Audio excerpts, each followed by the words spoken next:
E aí, pessoal, tudo bem? Mais uma semana, mais um podcast para conta e hoje uma pessoa, um convidado super especial, que é o Sr. João.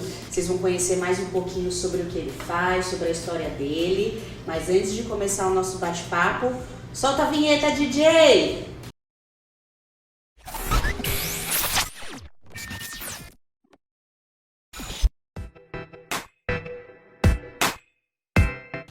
Olá, chegamos, como disse a Marina, né, Mar?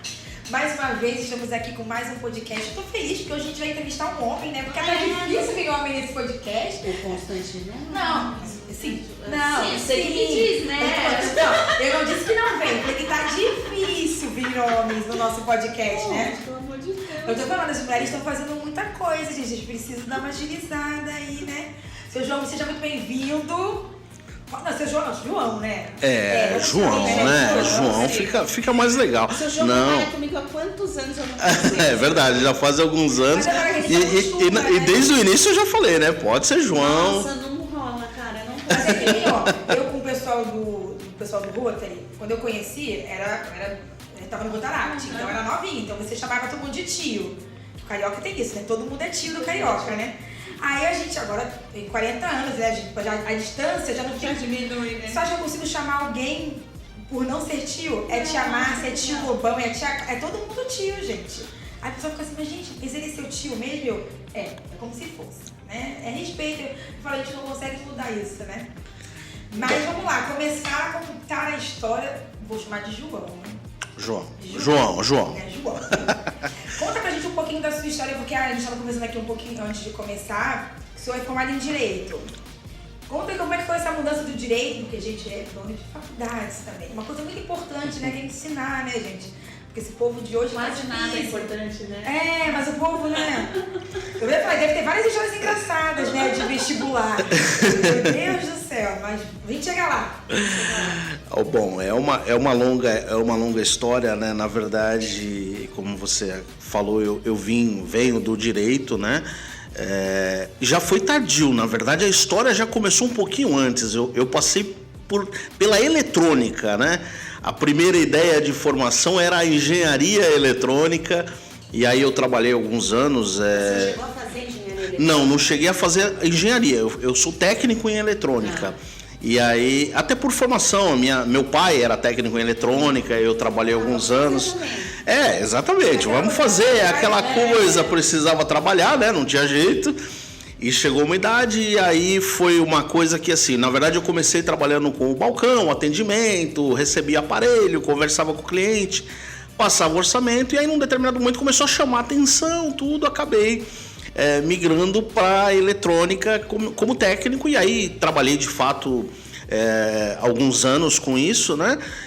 E até que chegou uma hora que aí começou, já estava mais ou menos estabilizado como profissional, e aí eu falei, tá, mas agora o que eu quero fazer da minha vida de verdade, né? Você é bem novinho? Não, eu comecei novinho. Na eletrônica eu comecei com 15, 16 anos. Bem novinho. Comecei bem novinho. E aí quando eu tava com 24, 25 anos, aí foi onde despertou, né? E aí a ideia... surgiu a ideia do direito, né? No princípio, por ver algumas coisas, acompanhava uma coisa ou outra, lia um pouquinho sobre o assunto, achava uma profissão bacana, aquela coisa, né? Advogado e tal. Aliás, né? Quase todo aluno de direito não sonha em ser advogado. Exatamente. Ele tem certeza que ele vai ser juiz de direito, né?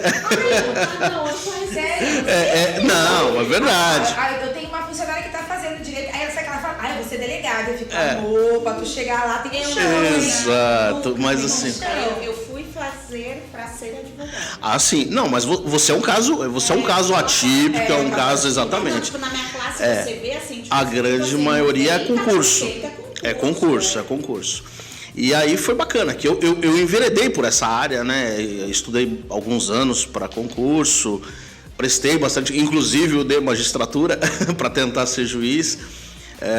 Mas assim, concurso é uma área que exige uma dedicação, um tempo, é uma coisa quase que fora da curva, né? Vamos dizer assim.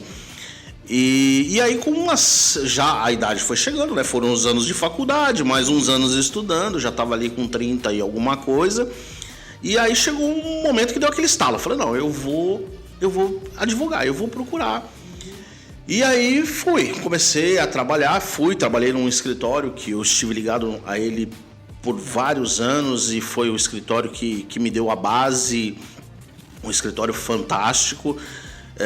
Que eu tive a oportunidade de realmente aprender, atuar e assim, muitos processos, trabalhei muito com o direito do consumidor, com o direito civil, com o direito do trabalho, enfim, audiências e audiências. Ao final, quando eu deixei, foi agora cerca de 3 meses atrás, eu tinha contabilizado em torno de 400 audiências realizadas em 7 anos. Foi uma coisa absurda. E isso deu uma bagagem fora do comum. Mas aí vem a outra parte da história. Mas o que a educação tem a ver com isso, né? Eu cheguei, como eu vinha de concurso, logo no começo, eu fui convidado por um cursinho preparatório que tinha na época. Cheguei a trabalhar uns 6 meses como professor. Então, preparava alunos para concurso público e tal. E essa área, o ensino em geral, ele sempre me chamou a atenção, não é?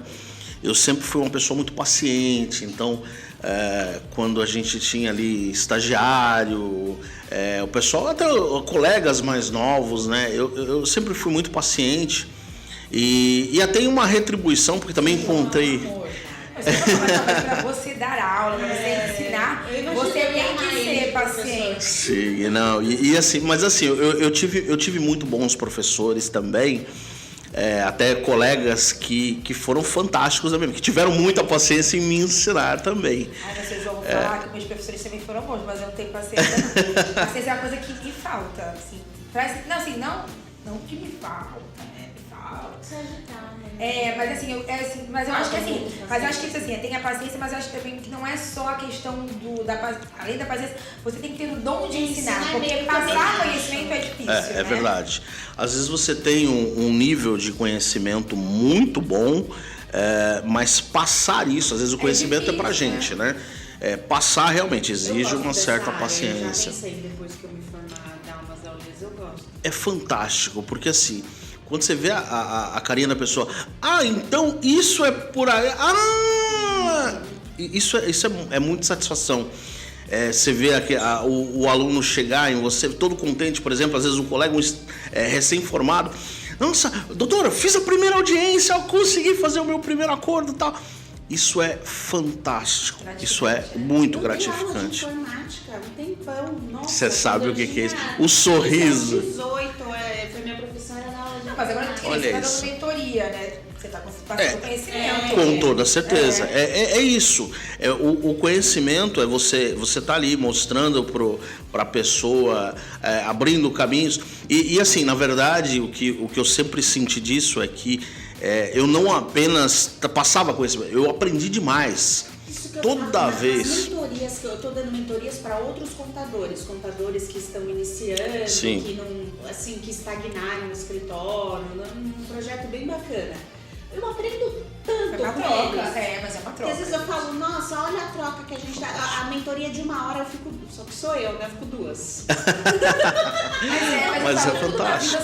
Eu acho que tudo é troca, assim. Qualquer coisa que a gente faça, a gente sempre tem alguma coisa pra aprender. Você fala, eu trabalhei 8 anos com política, né? E aí você fala, eu trabalho. Porque ela gosta, né? Tô vendo. Eu trabalho com vereador, mas a gente atende o quê? A gente atende a comunidade, né? O grosso do que a gente atende é a comunidade. E tem muita gente que pensa assim, né? Nossa, esse povo aqui que não tem instrução. Gente, quanta coisa eu aprendi, é o que eu falo.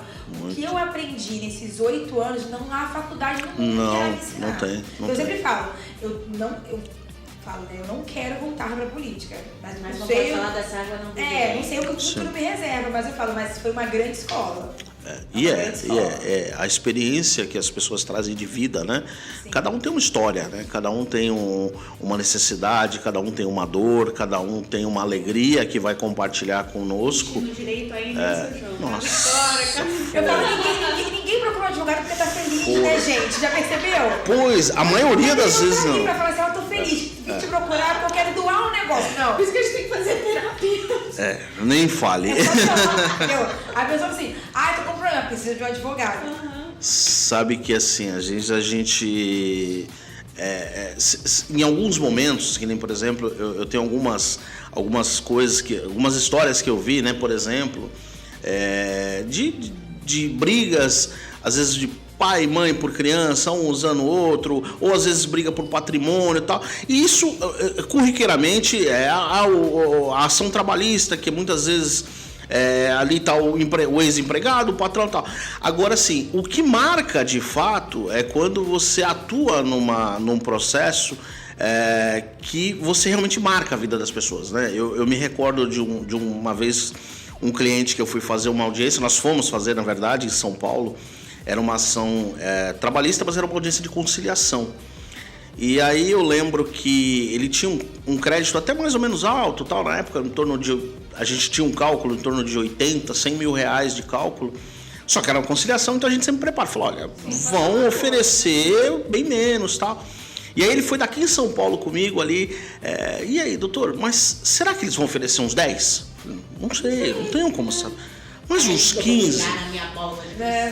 Exato. Mas uns 15, doutor. E ele queria que eu desse um valor pra ele, né? Aí chegou num ponto que ele virou pra mim. Ele não aguentou. Ele não aguentou e aí ele virou pra mim e falou assim: doutor, eu conversei com a minha esposa, porque a gente tá pra casar, tal, nós estamos noivos, a gente tá querendo dar entrada na casa. E assim, eu falei com ela falou: se chegar nos 20 pra gente, a gente fecha. Falei, olha, teu crédito é bem maior que isso, tal. Falei, mas eu não sei se eles vão oferecer, tal. Enfim, fomos, tal. Chegamos na sala de audiência. A primeira proposta que a empresa veio e falou, olha, a gente tá aqui, a gente oferece 50. O olho dele... Já que ele vai ter na mesa, falou de auxílio. Aí você fala, calma, foi quase isso. Eu tive que segurar no braço dele para ele não se manifestar. Aí eu olhei pro cara da empresa e falei, doutor, o mínimo que a gente consegue para eu sentar e conversar, para eu levantar e conversar com o meu cliente é 70. Aí ele olhou pra minha cara quase assim, você tá maluco? Eu vou perder o acordo, tá? Aí eu falei, aí o advogado da outra parte falou, doutor, 70 eu não chego, tá? Eu chego em 60, acho que foi 60, 65, alguma coisa assim. Aí eu, tentando, né, manter aquela postura, tá? Aí eu olhei e falei, bom, eu vou conversar com ele, tá? Eu falei, doutor, aí eu olhei pra ele assim, tipo, você concorda? Ele olhou com os dois olhos olhando pra mim arregalado, com a cabeça, concorda. Ele falou, você vai me perguntar ainda. Aí procedimento, né? Eu falei, não, eu tenho que seguir o procedimento. Eu falei, eu não posso mostrar que foi tão fácil assim. Eu falei, não, mas mesmo assim eu preciso autorizar. Nesse valor eu preciso da autorização do meu coordenador. Aí saí, fui e tal, fiz aquela cena lógico, voltamos e tal. Aí ele levantou a mãozinha, daqui a pouco na mesa, já, o acordo já formalizado, ele... e como é que vai ser a forma de... Só pra eu saber, como é que seria a forma de pagamento? O garoto olhou e falou, não, 10 dias tá na conta. Esse menino voltou. Gente, pode até subir o nível da casa agora. A parte bacana é que a gente acabou fechando o acordo e aí foi muito emocionante ele saindo. Até hoje eu me emociono com essa cena. Ele numa chamada de vídeo com a esposa, os dois chorando. No caso era a noiva, né? Hoje é a esposa. Os dois chorando. Caramba, deu certo, graças a Deus, tá? Olha, foi muito melhor do que a gente queria, tá? Então, assim, são momentos que eu trago comigo que foram fantásticos, né? O direito ele é tão pesado às vezes. Exatamente, a maioria das vezes. Tanto que eu falo muito, eu sempre me perguntam, então agora você vai ser advogada e contadora. Eu falo, não, eu sou contadora e a gente vai ser advogada. Porque eu falo, os meus olhos não brilham pelo direito, mas é porque eu acho que eu vejo muita coisa ruim, muita coisa chata, muita coisa desgastante, é verdade. Muita gente querendo se aproveitar. E aí, isso que acho que os meus olhos brilham menos. O senhor contando uma história dessas, Dá até um ânimo do outro lado, sabe? De quem tá chegando. Verdade, exato. Dá um ânimo pra galera que tá chegando, porque é pesado. Porque assim, infelizmente, a grande maioria das pessoas vem advogado tipo assim, porque veio, meu marido não fica assim, né? Ele fala exato. assim, a gente tem muito amigo de advogado. Só que a grande maioria tá parando, tá mudando de área. Mas aí meu marido fala assim. Ai, que bom, filho. Ele fala assim, porque eu vou falar, ô Racinha, viu? Meu marido fala, ô Racinha, né, advogado? Meu marido fala, não entra na minha cabeça, o cara tá defendendo um bandido, Priscila. Já sabe, o cara matou, é bandido. Por que ele tem que ter um advogado? Porque todo mundo tem direito. Tem que ter, todo mundo tem ele é direito. inocente até esse ponto. Aí ele fica, mas é absurdo, que não sei o que, ele foi, o advogado não tem escrúpulo. Ele tá ali sabendo que o cara tá errado, ele tá falando, não, mas o meu cliente tá certo. Não tá! Eu falo, filho, não tem jeito, todo mundo tem direito. Eu falei, mais pra frente, né, se não pagar aqui, vai pagar lá em cima, não sei. Mas também se o advogado não se identifica com essa área, o direito é gigante, exatamente. Ele pode fazer diversas. O penal é uma coisa que eu sou ruim, não é nem que eu não gosto, eu sou ruim. Eu vou mal, eu fui mal no AB, no penal, eu sou ruim. Eu falo, gente, é um negócio que não entra na minha cabeça. O que me salvou foi trabalho, lógico. Sim, está muito próximo, trabalho, né? Eu acertei 9. Sim. Empresarial, tributário, foi o que me salvou, porque eu sou péssima. Mas por incrível que pareça, os melhores penalistas, os melhores especialistas em direito penal, eles também só fazem isso. Só fazem a grande maioria, eles são especializados, porque realmente é uma área muito sensível. Lógico, tem o outro lado também, né? O Estado volta e meia comete injustiças, volta e meia existem erros que são... E assim, é a mesma situação também quantos casos a gente vê pela mídia, né? Divulgados de pessoas que são inocentadas posteriormente e de fato estavam falando a verdade, né? E o documentário era tudo porque a gente tem essa ideia de que o Brasil é o país da justiça, né? Mas que lá fora tudo funciona. E aí a Netflix tem muito documentário disso, né? Falando de pessoas assim... Teve um cara que ficou 18 anos preso. 18 anos. E é tão severo lá fora, né? Mais do que aqui. Mas esse cara, eu fiquei tão chocada com a história que assim, é uma série que conta a história de várias pessoas. Mas todos são negros. Porque assim, a série ela tem o foco em falar assim, que existem estudos lá fora que falam que as pessoas confundem, né? Os negros, assim. A pessoa olha pra você e acha, tipo assim, que você é igual. Mas aí meu marido fala, Gina, isso não acontece. Eu falo, como isso acontece? Quantas pessoas falam pra mim e falam assim, nossa, você parece com fulana. Ô, Gina, eu não pareço. Aí as pessoas acham que a gente é tudo igual. Aí eu falo pra ele, como tu é branco, tu não tem essa noção. Eu sei, mas eu sei. O que tu tá falando aí não é mentira. E aí, eu só acho que você assim que aconteceu. Mas enfim. Aí assim acontece. Aí assim, aconteceu isso, era uma testemunha branca que identificou ele. E ele na hora nem estava, ele estava tipo indo pegar um negócio pra mãe dele. E ele provou por A mais B, mesmo assim a justiça não acreditou. Aí ele ficou lá 18 anos tentando provar, conseguiu. E aí, olha que coisa mais louca. Ele hoje faz junto com ela palestras pra falar sobre isso. E é muito engraçado que você vê na série assim, ele perdoou completamente ela.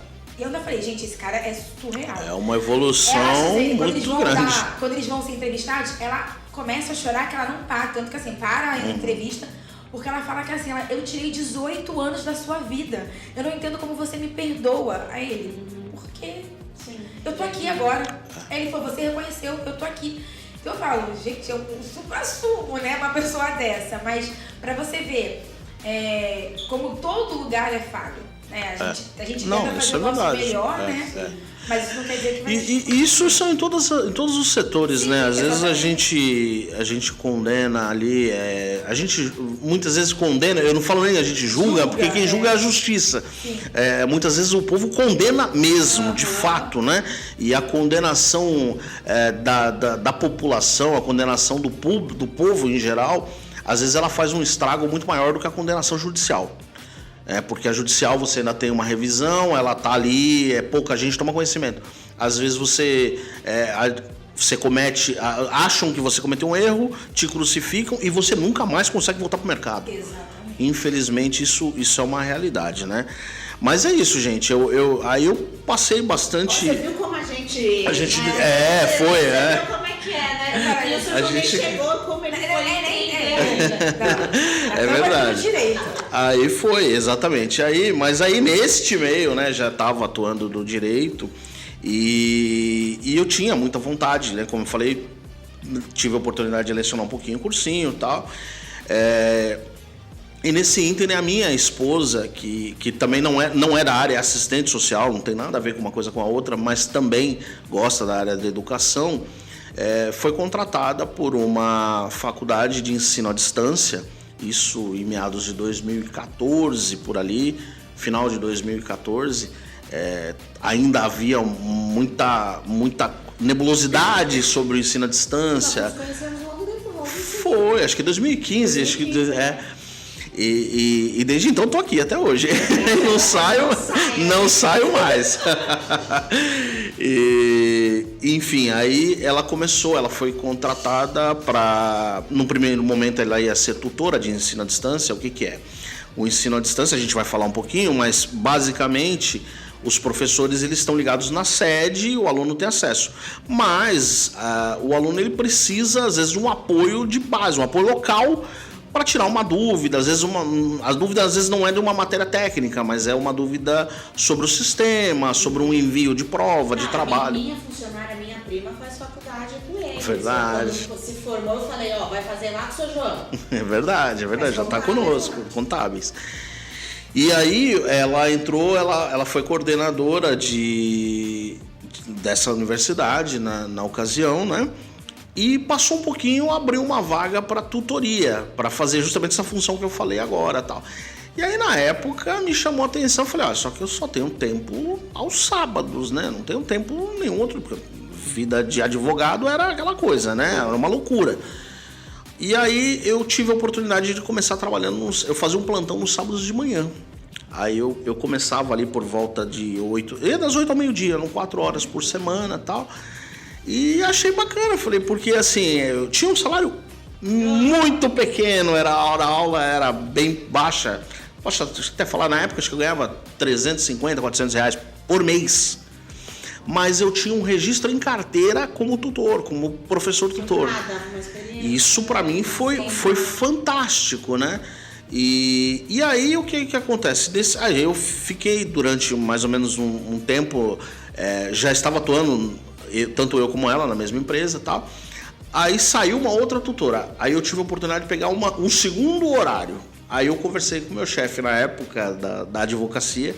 Falei, será que na sexta-feira de manhã você não consegue... Falei, meio-dia eu corro pra cá, tal. Não, vai lá, Johnny, tal, show, que bacana, tal.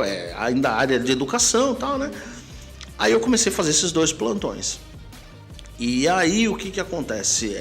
O tempo foi passando, nós recebemos uma visita de intervenção, até bastante bacana falar isso, porque às vezes o pessoal tem uma imagem ainda... Hoje está bem desmistificado isso, mas tinha-se uma imagem, o EAD, assim, abre, não tem, você põe em qualquer lugar e faz qualquer coisa, e não é bem assim, nós tivemos...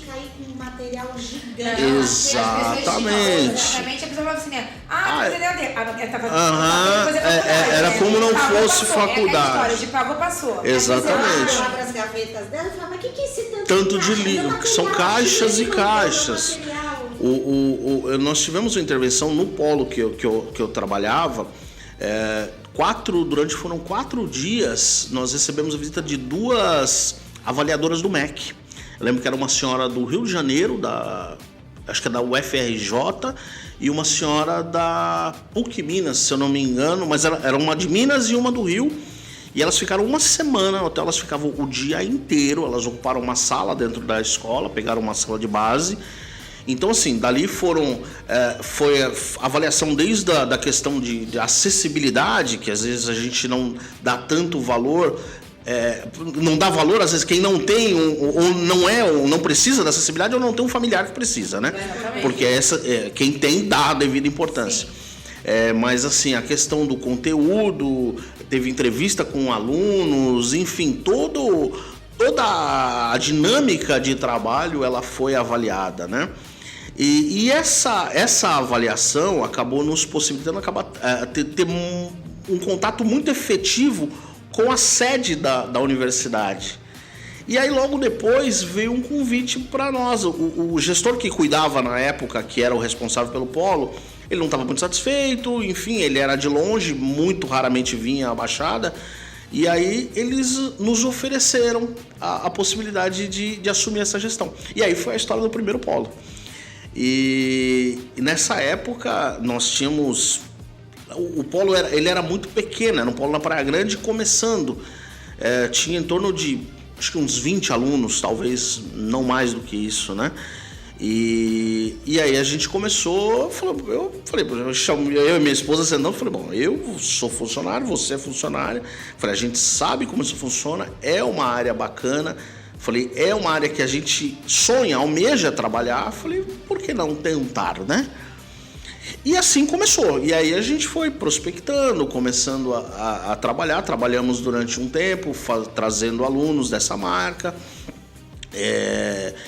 E acabaram surgindo outras oportunidades. E aí a gente migrou, surgiu uma oportunidade de nós abrirmos uma unidade em Campinas.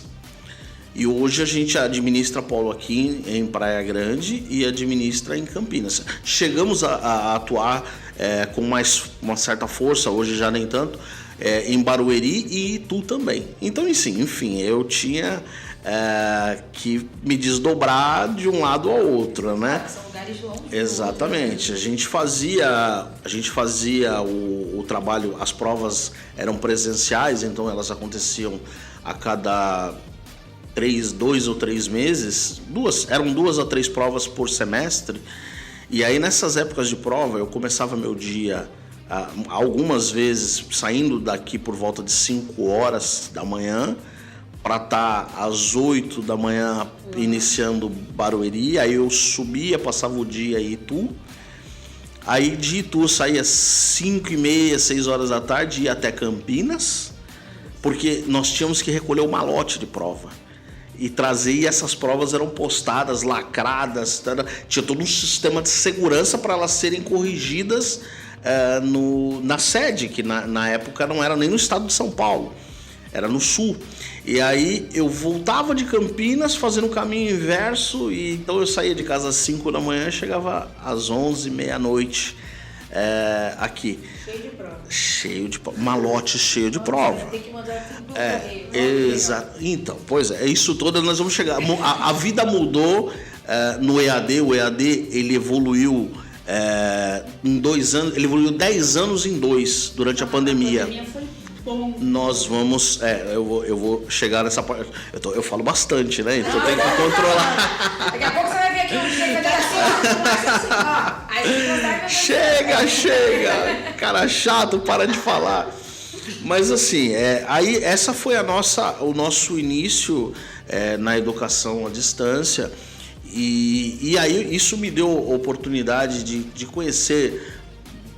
Por exemplo, Itu era uma cidade que eu conhecia muito pouco. Barueri eu tinha ido 1 ou 2 vezes, passado pela Castelo por fora. Campinas, então, eu viajava às vezes eu tenho familiares em Minas, então eu passava pela Anhanguera direto para Campinas e achava, nossa, Campinas, todo mundo fala tanto, é uma cidade tão grande. Hoje eu tenho o privilégio de falar, eu ando em Campinas sem precisar de GPS, eu conheço a cidade muito bem, mas tudo isso me foi oportunizado por conta do ensino à distância. Então, assim, acontece situações, por exemplo, que nem Itu. De tanto ir para lá, a gente chegou uma hora que a gente alugou um apartamento e deixou em Itu, porque tava no meio de Barueri e Campinas. Falava, bom, qualquer lugar que eu precisar, eu tô no meio do caminho. Consegue descansar, porque realmente é cansativo. Então, voltar, né? aí a parte bacana foi, dos critérios foi justamente esse. Falei, pô, e aí a gente tem um lugar para descansar, a gente tem um lugar para, um lugar turístico, um lugar bacana. Eu passei 7 meses indo para Itu, sem conhecer Itu. Eu comia, eu lembro que tinha um senhor perto do polo que vendia cachorro quente, lanche. Era ali um lugar que eu mais comia em Itu, foi na barraca de lanche. Porque eu não tinha tempo. E a gente sempre voltava, ia lá, dormia, Itu, passava 2 dias, trabalhava e voltava correndo. Aí teve um carnaval que aí eu fui de fato para Itu. Aí fui passear, fui turistar em Itu. Aí descobri a cidade fantástica que era tal, os pontos turísticos que todo mundo falava, e eu olhava e falava, não sei. Você foi em tal lugar. Você viu o caixa eletrônico grande? Não vi. Tem isso em tudo? Você sabe que foi conhecido por essas coisas. Exatamente. Era a barraquinha do hot dog. Exatamente. Seu Zé lá, tal. Era o único lugar que eu conhecia. E assim, é brincadeira. Na época eu falava, isso tá parecendo quando eu prestava concurso público, né? Que vivia viajando pra lá e pra cá, entrava nas cidades, fazia a prova e saia correndo. Fiz isso em Joinville, fiz isso em Belo Horizonte. Falei, nossa, conhece Belo Horizonte? Eu falei, conheço a rodoviária de Belo Horizonte. Mas ele também você conhece Joinville? Eu falei, conheço o centro ali, perto da prova ali, de onde tinha. Conheço o aeroporto de não sei tal lugar. Mas a cidade mesmo era muito difícil. Mas você ia lá que ano? Isso foi em meados de 2017, então, 2018. Mas esses polos de Itu e Campinas, você que fundou? Na verdade, eu acabei assumindo a administração deles. Isso. É trabalhoso, né? Foi bastante. Falar, foi bastante trabalhoso. Sem dúvida. Você tem que captar alunos. Exatamente. Quebrar essa barreira de que, tipo assim, a faculdade à distância é boa. Olha, vale a pena. Eu vou até mais longe. Eu brinquei esses dias com uma ex-colega de escritório. Como eu disse, eu me desliguei há uns 2 a 3 meses. E assim, num primeiro momento eu falei, poxa, eu ganhei 10 horas por dia, né? Eu falei, olha que bacana, agora minha vida vai ficar um pouco mais tranquila. O vendedor tem isso, né? Você é meu chefe. Não, eu já não tinha, como eu já venho de empreendedor, a minha família já vinha de empresa, então assim, eu já sabia como era. Mas a minha esposa falava assim, você vai ver a hora que você chegar aqui, a quantidade de coisa que tem para resolver. Eu ganhei mais 10 horas para focar mais, para trabalhar mais. Eu perdi algumas que me sobravam, a verdade é essa, né? Empreender é maravilhoso, é muito gostoso, mas assim, é sempre aquela visão do mês, do próximo mês, dos próximos 6 meses, nunca é o hoje, né?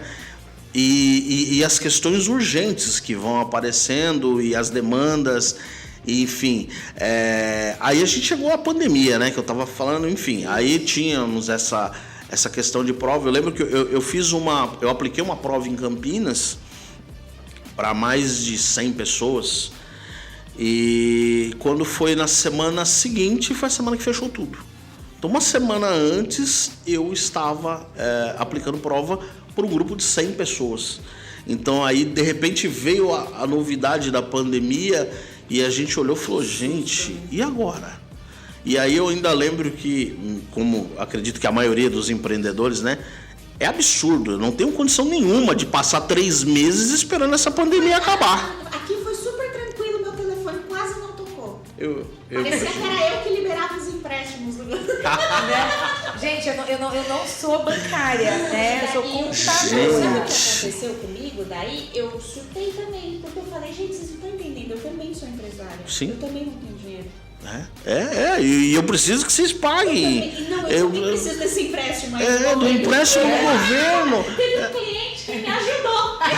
Eu descobri como mexe. Oh, que maravilha, me ajuda, obrigada, Senhor. Gente, foi um momento assim de muita surpresa. E a gente. A gente só via na televisão. Exatamente. Você via na TV, tipo assim, em filme, exatamente. Você via em filme. Ou você lia, né, em coisa histórica de. Nunca a gente imaginou em viver uma pandemia. E na cabeça de muita gente, vamos fazer quarentena, que nem minha amiga, mas é só 40 dias. Eu achava que era 15. Não, amor, quarentena é o nome, mas não é quarentena porque é 40 dias, é quarentena. Sabe Deus quanto tempo a gente vai ficar aí, né? Quanto tempo vai ser, é verdade. E a gente não sabe. Foi um susto, assim, que eu me recordo que a gente parou. E, assim, realmente ainda tinha a esperança de que aquilo se arrastasse por 3 meses, e ainda assim era inviável, né? Sim. Imaginar, acho que talvez... Então, assim, são coisas boas, né? Porque se a gente imaginasse no começo que levaria 2 anos, ou assim, vamos dizer, até hoje efetivamente não terminou, e isso já estamos indo para 3 anos, na verdade, de pandemia, acho que a gente não teria tido psicológico suficiente para ter suportado. O tempo que eles passavam era para nós não nos desesperarmos tanto, exatamente. Né? Mas eles tinham uma previsão. Exatamente. De acabar assim. Sim. Mas aí, o que acontece? Aí a gente sentou, e agora? E por quê? Porque até então, em que pese o ensino era à distância, a gente se deparou com a seguinte situação. As pessoas estavam acostumadas a ir ao polo. Isso que eu ia falar, porque a distância não é, né? Exatamente. Existia muito aquela coisa da referência, de eu ir lá para... eu não consegui, o aluno... não consegui imprimir o boleto. Ele ia lá e falou, imprime o boleto para mim. Olha, o livro... a gente tinha biblioteca, sala de estudo. Você viu? Então, assim, era comum o aluno ir, passar a tarde lá, estudando. Era uma estrutura gigantesca, salas de aula e tal. Mesmo sendo à distância, mas a gente fazia as aulas introdutórias com todo mundo, com aquela galera toda, fazia um café. Era um negócio... E era muito gostoso isso também. O contato é maravilhoso, sem sombra de dúvidas, né? E aí, de uma hora para outra, a gente não falou, não pode mais. E agora a gente vai ter que ser. E aí surgiu um novo momento na educação à distância. Aí não foi para mim, né? Foi para o mundo, na verdade. Aprendeu-se a, de fato, a comunicação digital, né? A gente aprendeu a, de fato, a se comunicar. O WhatsApp foi fundamental e até hoje é fundamental, as redes sociais, toda essa questão do aluno se comunicar conosco, e aí a gente aprendeu uma coisa que foi bacana, a gente tinha condições, não tinha mais o problema da logística, então a gente tinha condições de atender, às vezes uma equipe que dava certo num determinado lugar, não precisava atender só aquela região, e aí se dividiu, ao invés as partes da equipe, cada um foi se focando naquilo que era melhor e atendia todos os alunos naquilo que era melhor. Então quem era melhor nas soluções administrativas passou a atender soluções administrativas aqui no litoral e em Campinas, porque era tudo digital. Quem era melhor no comercial, na parte de conversar com o aluno, explicar, porque o comercial não é vender, não, a gente não está vendendo, você está trabalhando com educação. Você tem que entender o seguinte, a primeira coisa não é o que eu vou vender para o aluno. A primeira pergunta é o que o aluno precisa na vida dele. Então, assim, às vezes a gente recebe o WhatsApp, isso até hoje. Eu quero informação sobre graduação e pós. Eu falo, não, peraí. Calma. Calma. Primeira pergunta, você tem graduação? Você tem pós? Então, assim, a gente tinha que ter isso. E aí a gente conseguiu caminhar para esse lado digital e fazer com que os alunos tivessem essa oportunidade de estar com o melhor profissional. Enfim, o mundo evoluiu e a educação à distância evoluiu. Hoje, a gente vê a educação à distância como uma realidade em todos os grandes grupos, né? A gente vê a educação à distância como uma realidade e muito pelo contrário, o presencial é que vai diminuir cada vez mais. Aquela coisa, eu já não preciso, eu preciso de organização, não é fácil. Exatamente. Tem tarefas, tem prazos, a plataforma, o exercício fecha, não é o professor que vai dizer, o trabalho era ontem e eu não vou receber hoje. Hoje o professor está na plataforma, então ele vai falar, olha, a entrega era ontem, eu não vou receber hoje. Exatamente, então, precisa de... Às vezes o pessoal pergunta, quantas horas eu preciso para me dedicar? Quantas horas se você tivesse um presencial? Aqui é a mesma coisa, nada mudou.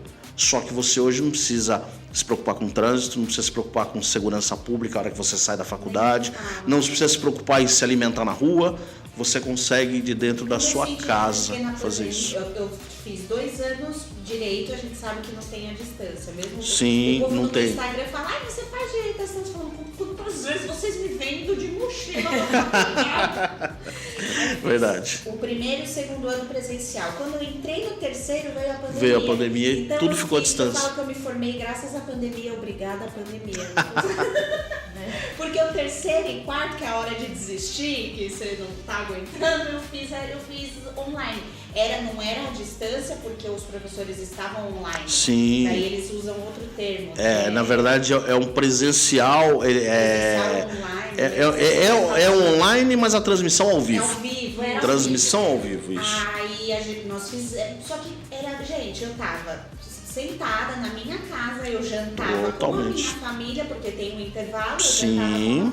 Eu vou sozinha pra faculdade, eu volto 10 e pouco da noite, isso não tinha. Às vezes as crianças estão até dormindo, né? Eu economizei gasolina e de comida, horrores, e estacionamento, porque eu pago tudo isso pra... Agora que aí no último ano... Voltou ao e eu formato. Ficava, não, É isso aí. não, por favor, não. Aí voltou, aí eu tô penando de novo. Pois é isso, a realidade, e eu tenho certeza que isso é o que vai acontecer hoje dos treinamentos, não só a graduação, a pós-graduação. A meio resistente, né? A OAB ainda é, mas a pandemia, esse ponto que você está falando, mas mostrou assim, para muitas empresas que funciona.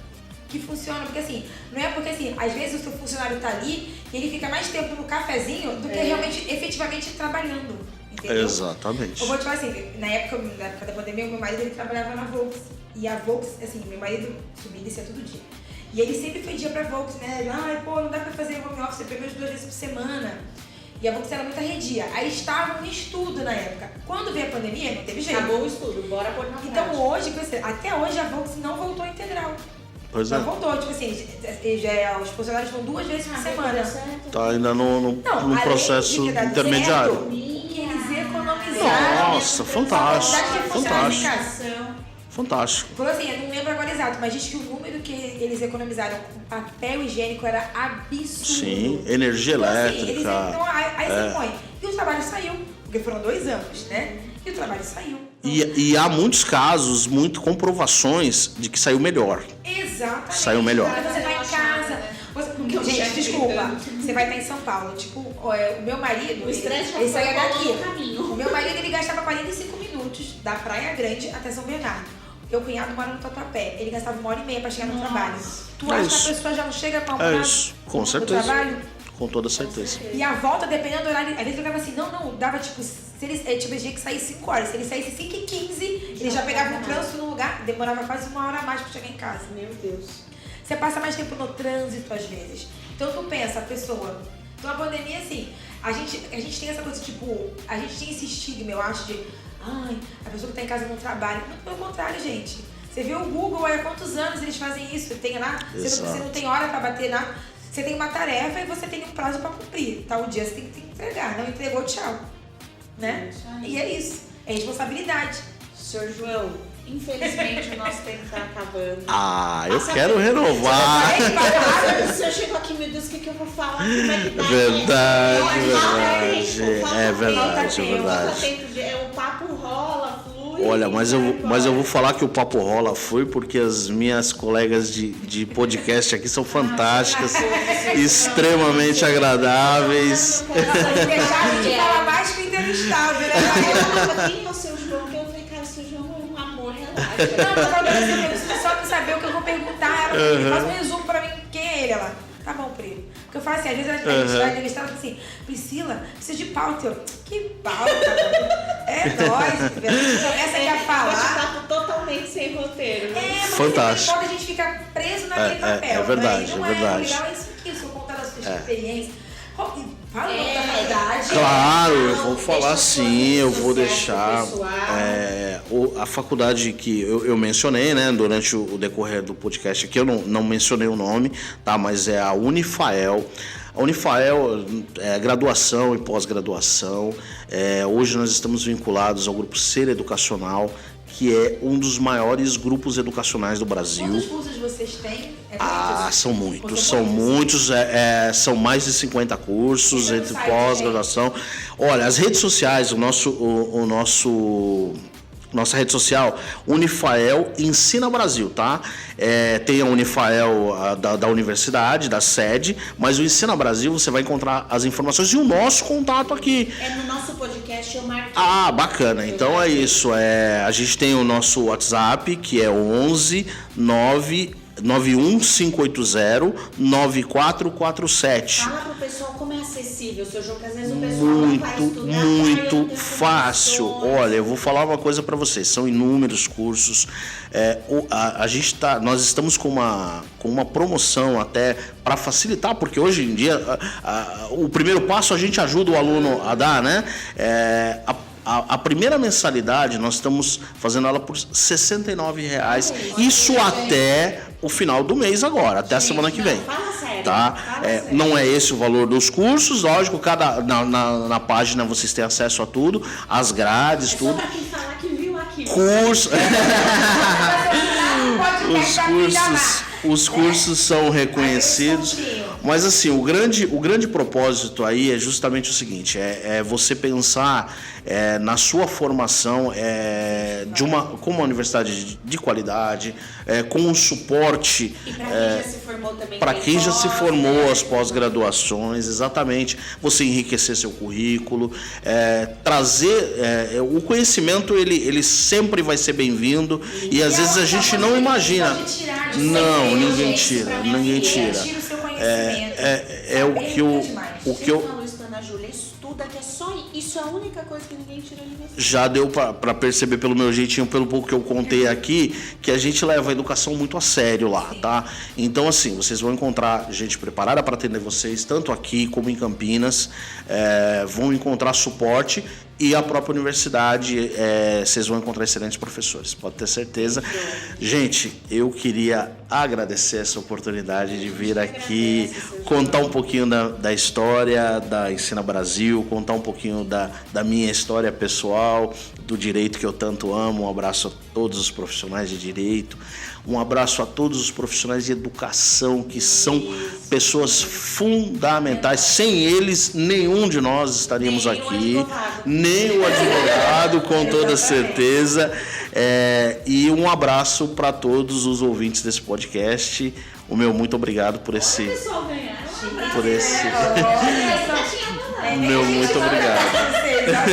A gente agora... Gente, beijo pra vocês. Né, gente, tchau, beijo, gente, curte a gente. Educado, nossa. Você tá vendo o nível de educação que vocês vão aprender lá? Que a gente também não tem, gente. Precisa fazer alguma coisa não. Beijo. É uma porra. Beijo, né, gente? Tchau, Até semana que vem. É o nosso episódio. Tchau.